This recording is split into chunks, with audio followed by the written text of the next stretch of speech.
I'm Omar Bourne. Today I'm talking about positive thinking and how it affects our lives. I sat down with Dr. Jeff Gardere, a well-renowned psychologist, who explained to us the impact positive thinking has on our physical, spiritual, and mental well-beings. Let's take a look at what American psychologists had to say. Why is positive thinking important for both our physical and mental well-being? Positive thinking is important for both our physical and mental well-being in that it almost puts us in a direction, guides us in a way that we want to improve ourselves. When we have positive thinking as far as the physicality, we tend to take care of ourselves more. We tend to see ourselves as being more powerful, more physically fit. When we look at it from the mental health point of view, the positive thinking tends to take our thoughts in a direction that is about health, it's about wellness. Now, we've often heard the popular saying, sticks and stones may break my bones, but words can never hurt me. Why do you think this is farther from the truth when it comes to positive thinking and people's words and how they affect others?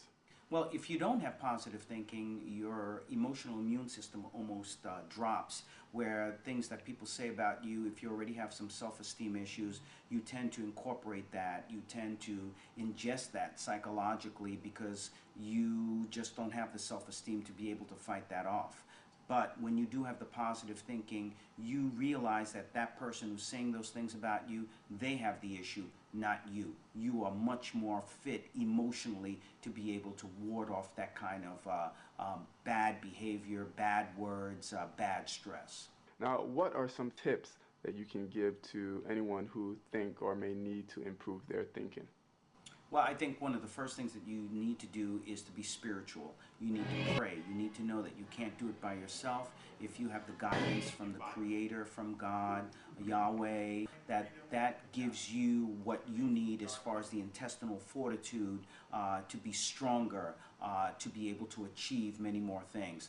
The second thing that you can do is to write down a lot of the issues, negative and positive, that you tend to have, and on that piece of paper, look at them, be able to encapsulate what it's about, and then come up with solutions. And I also very much believe in time management, being able to write things down in a way where you can better organize yourself. If you can better organize yourself, then you'll have a much more positive and orderly life. Looking back at the civil rights movement, Black history, where we were and where we are now, the pioneers of Black history, Martin Luther King, Rosa Parks, how did positive thinking have an influence in getting us to where we are today? Well, positive thinking for people in the civil rights era was really about projecting what they felt that the present, how it should be changed, and what the future can be.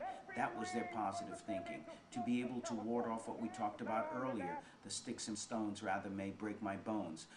Being able to dig within themselves to, again, have that intestinal fortitude to deal with the challenges of the day, with civil rights violations and so on, to deal with the effects of slavery. So more than anything else, I think what those pioneers of the civil rights era did was to prove to everyone through their own positive thinking that they were better and that we all could be better, Black, white, and others.